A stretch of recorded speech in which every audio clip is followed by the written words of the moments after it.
a bitch, look at her sis like you're on deck. Yes, sir. All right, what up, Weve? What up, B? Same old, same old. What up to our listeners at home? Everybody tuning in. Welcome back to another episode of Want Me to Be Honest. Yes, sir. Our favorite podcast, your favorite podcast too. We talk about everything, all of life's questions, and everything in between. We just be real honest with you, our honest opinions. We're down 2 today. It's just me and Weve. Yes, sir. No Mr. DB today. D, he'll catch us next time. But yeah, Weve, how you been, man? What's up? I've been okay, man. I've been okay. Busy as all hell. Dealing with the youngins' festivities and shit like that. All that stuff, right?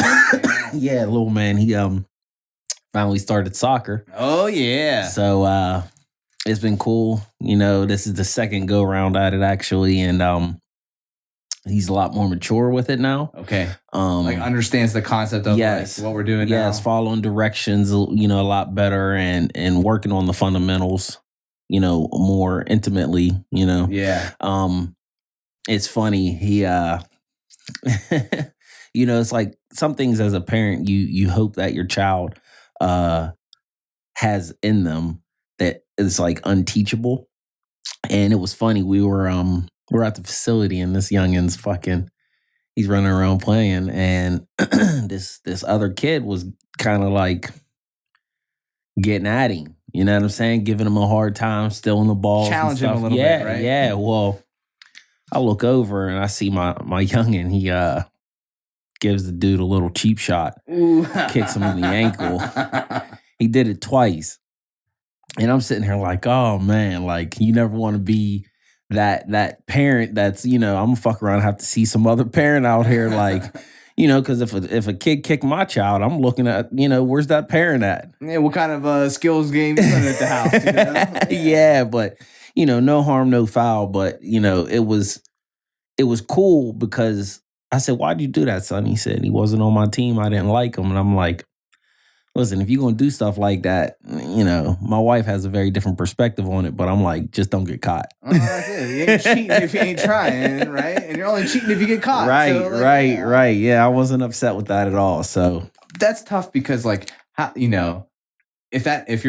he's 4, right? He's like 4, he just turned 5. Yeah. Right. But still like 5. In that developmental age, right? Mm-hmm. But if I'm a coach and that's my high school age player, yeah. They're just competitive, we would say. They're very highly competitive. Right. Like a scouting report. Right. So, how do you, I would feel in the same way because you want you said those things that there's intrinsic things that you want your kid, at least in athletics, that you don't have, that aren't coachable, right? And I think competition is one of those, and that's like a healthy competitive drive. You can't always teach that. You can't. So either you got it or you don't. That killer instinct so I'm on the fence with you there too. Yeah, it's like okay, if you're going to do it, son, don't get caught. Because I understand soccer.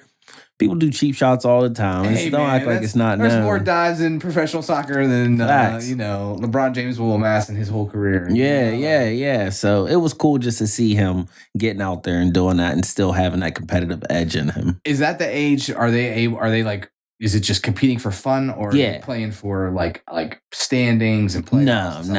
It's developmental. Yeah. How do you feel about that? Like, there's probably like a whole episode for us to talk about like just youth sports, but off the top, like, do you think that like, because we come from a time where like there wasn't really like a skills developmental league. You went right into competition, kind of. You know what I mean? Yeah. Do you think that that's beneficial? The concept of you can start early, and because like I think because what about kids that maybe don't start a sport until like 10 or 11? There's no like skills developmental league at that age for baseball or if you got into sport late. So I wonder how do you feel about or is it benefit? Do you think that developmental aspect, like would you rather see him your son like playing for I don't want to say prize money because he's not professional, but playing for standings, points, stats at this age, I think, as opposed to just skill development? I mean, it's a double-edged sword.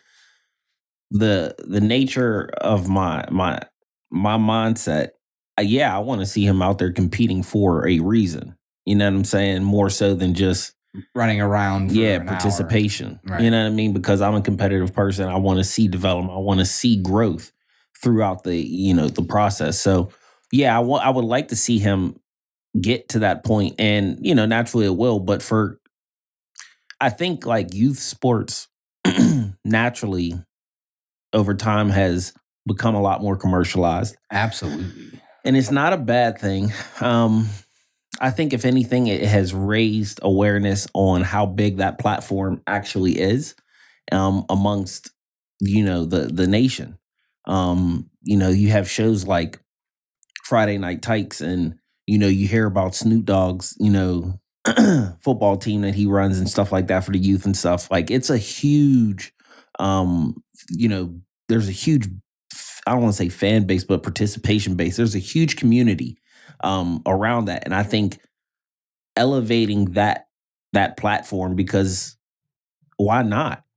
You know what I'm saying? The earlier the better. When it comes to sports, you're honing these skills that could potentially pave the way for you to go to college for free or earn an income later in life. So, why wouldn't you want to start that? If you can start teaching a person to read for natural reasons, why not teach them to compete? Especially as a means to an end. I don't disagree. And I think you're right. You said that about community. And I that's more evident than ever, because, you roll into Walmart or Target and you see all these Rikers, and I don't know how it's spelled, but it's not spelled the way I would spell it, or Jackson, and then it's like 6 X's in his name, and he plays baseball, and mom identifies as a softball mom. So like you definitely it's becoming part of that identity of people. It's like they identify as a sports parent, or Yes. you know what I mean? So like youth sports is that, man, for sure.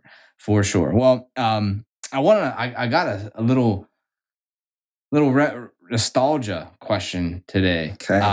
We're recording this. It's like a year into the pandemic. Happy quarantine anniversary, man. Wow. Yeah, it was around this time last year, huh? Right. Yeah, we're a whole year in. I remember vividly I had Pens tickets for March 15th for the Penguins, and they canceled the game like the night before and all this. So and I still have the tickets. So that's like I'm holding on to those bad boys. Because that's like the last I never got to go to. before the end of the world. Yeah.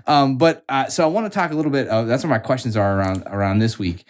What do you miss most a year in? And knowing that the vaccines about to become widely available for people that want it. States are starting to lift COVID restrictions. What have you missed the most in the last 12 months? Social interaction, naturally. Just period. Yeah. The ability to have choices. We talked about last week. Well, I don't know if it was last week, but over the course of all of our conversations, COVID's ability to play on your mental health. And I think the lack of social interaction. I'm a social person. If anybody ever, came across me, I'm able to have a conversation with you. Anybody, it doesn't matter. I'm willing to speak to anybody in any setting. And I would say I was moving about but that was my choice. You know what I mean? So I think the biggest thing I miss is the ability to have choices, which things are, subsiding, which is nice. But now, your mindset on it is different. The fears or misconceptions that you may have going into a public place now, all the dynamics have changed. And it's a bit unnerving if you're not comfortable with how things are rolled, how things are going. But I think, the most thing I miss is having choices and the social interaction. There's things that I've missed over this year because of said reasons behind COVID, though. Absolutely. And I think that whole, and it's all the types of social interactions too. Just not that I'm practicing, but church, right? Or, we use a soccer game. You know what I mean? To be able to go and sit next to you now. And not have to be sick. You know what I mean? That's going to be all right again. Yeah. You know what I mean? To go on a vacation and not have to be, separated from everyone or whatever. So I agree with that. What's the first thing you want to do once everything is back to normal? Is there, no restrictions off? You don't got to wear a mask if you don't want to. What's the first thing you're going to do when things get back to normal? Or what's the first thing you want to do once things are... I haven't honestly given that a thought. I think maybe just take part. Be active. Yeah, right? you know what I'm Yeah, saying? Get but- up off my ass and get back out here. Well, I think that's it, right? And that's it's like this whole concept of like, did we really put our life on hold for a whole year? I mean, yeah, we still live, but did we really though? So I think that is Right, like right. being able to be an active participant in your own life again. Whether it was because you like to, like we use the gym as an example. All right, so just being able to get back into it now, and they're open and less restrictions. And, Yeah. you know what I mean? Like, all right, capacity wise, that's cool. I mean, like just being able to live your own life. Just having some faith in the fact that there's going to be a certain level of normalcy that's not going to shift. It's not going to change. We've been in this stop and go for a year now. Hurry up, wait, stop. Yeah. You know what I mean? And it'll be nice to just be able to put it on, cruise control and live your life without worry of businesses closing or having to quarantine or, you know what I'm saying, events canceled because of outbreaks. Like, right. I think that's the thing too. For me, it's travel, like unrestricted. Like, I want to be able to go to New Orleans and experience it like it was like when we was there. Yeah, you know what I mean? Like everybody's like, bars man. aren't reduced capacity, and you can like that's my big thing is like being able to go places and be unrestricted again. Like you would experience things before they were. And I realized take the fucking cuffs off. Yeah, for real. Take the fucking cuffs off. That's it. Like go to the club and get turned up. Like that's my plan. How about is there anything you don't want to change? Has anything changed in the last 12 months that you're kind of cool with? That you'd be okay if it didn't like go back to the way it was before? Nah. I don't know. There's a lot of things that have happened that are going to happen that are going to be uncomfortable. And to say, there's things that I will want to keep that we've learned or picked up or started practicing through these times. I don't know if I could think about. I don't know. I haven't honestly given that a thought. No, right. That's like some heavy shit. It's not something. I mean, because we all only wanted to go back. Like for the whole year, we wanted to go back to. But I want people to still maintain a certain level of hygiene about themselves. Right. You know what like I'm saying? Wash your damn hands. Yeah. I don't mind that. Like when you order food, like it's now served to you a lot more cautiously, or you know what I'm saying, like germ. More conscious of that. Yeah, you know what I'm saying? Like, okay, so yeah, I'm cool with that. I'm cool with that all day. Who wouldn't be? You know what I'm saying? Yeah, like, right. For hygiene's sake. And even like those, you've seen those plexiglass things at the gym, like, oh yeah, put all the dividers up or whatever. I got it. Okay. I mean, I don't mind that. Well, listen, you've been to convenience stores where like it's all behind plexiglass. Yeah, right. That was for a different reason. For purpose. But yeah, like I'm cool with that. It is what it is. I think moving forward though, there's going to be tons of changes that are going to be implemented that some you can see, some you can't foresee. I'm ready for the wave. The new whatever it's going to be, whether you agree with it or not, that's a whole nother story. But change is coming on so many levels. It's here already. I mean, whether it's the being conscious about the pulse of America right now, the temperature, social issues, identity. I'm ready for the change. I just want to see it all happen. And you get comfortable living a life, right? That's it. And then when things get shaken up, it's quick to revert back to, I don't like this. But at the same time, change is good. It always has been. Yeah, I guess that's a perspective question. Is change good? I guess depending on what change is happening. How you but I'm just ready for the newness. Ready for that new. I think my thing is I don't like the personal space. The concept of like strangers being up all close on you. Yeah, 6 feet. Give me that 6 feet. I'm cool with that. And also sometimes I just want to put my hood up and a mask and go about my business and leave me the fuck alone. Yeah. So I can I keep my mask? Because sometimes I just want to be incognito. It's become a fashion statement. Yeah, kind of though. Mm-hmm. Like all black, dip out, and yeah. So we'll see how when does wearing a mask equate you back to being like a bank robber? Like Right. I'm trying to like. I'm so walk surprised line. that like motherfuckers wasn't getting jacked like as much as I Left and thought it was right? going to be just Yeah. because everyone's masked Well, up. before the pandemic, my bank wouldn't allow you to wear your hood up if you Right. like, you know what I mean? And Right. now I'm like, I have a hood up and a mask on, and no one said shit to me. So, Right. was it really Right. that big of a deal before? Right. I don't know. What do you think will never be the same? Like, are you ever going back to the buffet again? Shit. I mean, Right? Like, I haven't I don't gone to know, a buffet man. and unless it's at a wedding, you know what I'm saying? Yeah, but I like, mean, even then, like, are you hitting the Chinese buffet up anytime soon? You probably know? not. Like, No, but it's been years since we did that, even when we were able to. This is very true. You know also, what I mean? But it's I wouldn't not go because I'm in fear of germs. You know, I'm from the era eat dirt, it helps you. You know, like nutrients so in many it. motherfuckers have gotten sick, and it's because your immune system's butt. They don't, you know, you everyone's super clean. At least they think they are, but you know what I mean? For natural reasons, their immunity has gone down. You know, I'm from the era where it's not like that. So I'm not gonna not go to the Chinese buffet because of germs. You're not passing on the Eden Park salad Yeah, bar. nah. I just would. I'm going to a better restaurant. You know, we have access to that and funds available to do that now.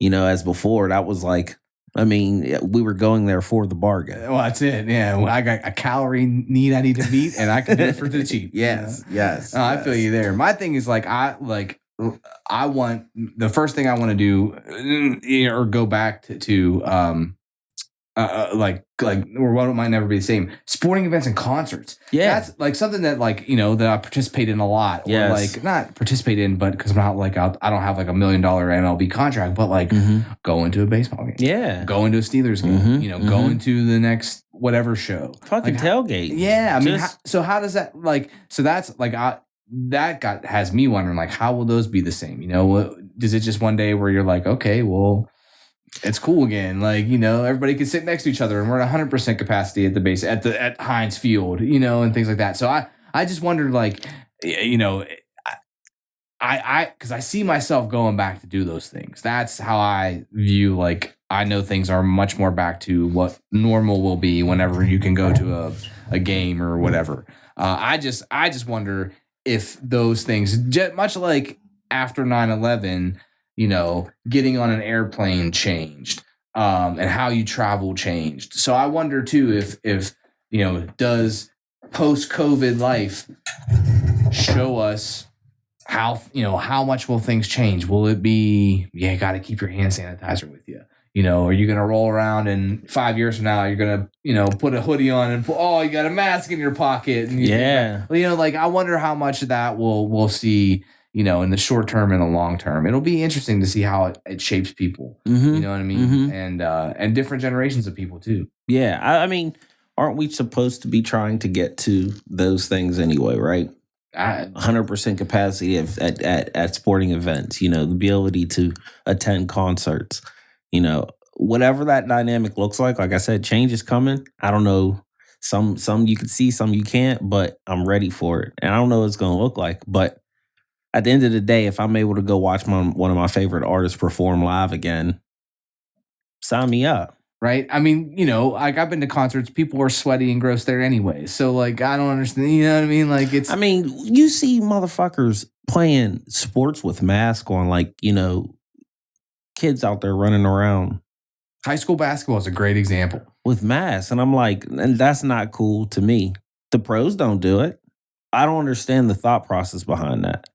Yeah, I didn't get that one either, especially if you're going to, I realized that like, part of it or partially is to, you know, prevent transmission, but like you're breathing heavy and sweaty and in close proximity, and I realize that high schools aren't like testing. You know, if they were testing, I'd say, but then like what? But aren't you performing under the guise of my safety? Person isn't sick?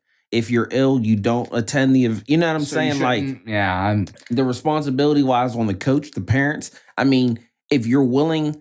You know what fucking bothers the fuck out of me? I'm going to just be honest about this. That's the name of the podcast. We want you to be honest. A motherfucker will be sick and still show up. when there's been things that have been passed on the Senate level, if you are ill, you may not potentially have to go to work and they're going to give you a certain amount of time off. Fucking utilize this shit. Take the time, folks. Why are you going to allow yourself to put other people? It's like selfish as fuck. Like, for real, it's like my mental be wanting to punch somebody. Like, for real. You know what I mean? Because if you Throw are hands. under the weather, despite if you think it is or not, the misconception is if you fucking sneeze, the looks. Oh, yeah. So if you, like, to prevent that, because we don't know. And I'll be sick if I get infected because you decided to show up to work. There was man, I don't get it. So. Well, I think that's like a societal thing too, right? It's like, how many times have you, before a pandemic, how many times have you, like, you got sick time at work? How many times have you, like, gone to work? Like, you probably should have called off. Maybe you should have called off, but you didn't.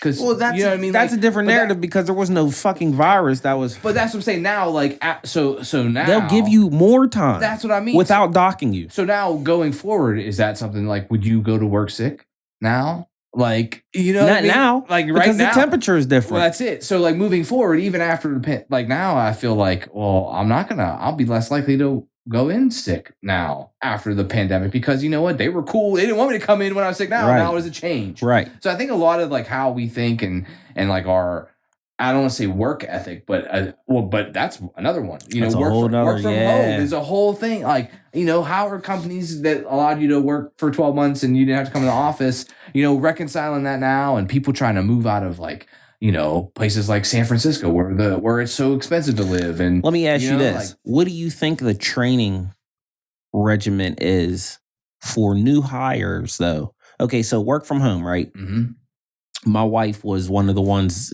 she got let go because of this pandemic.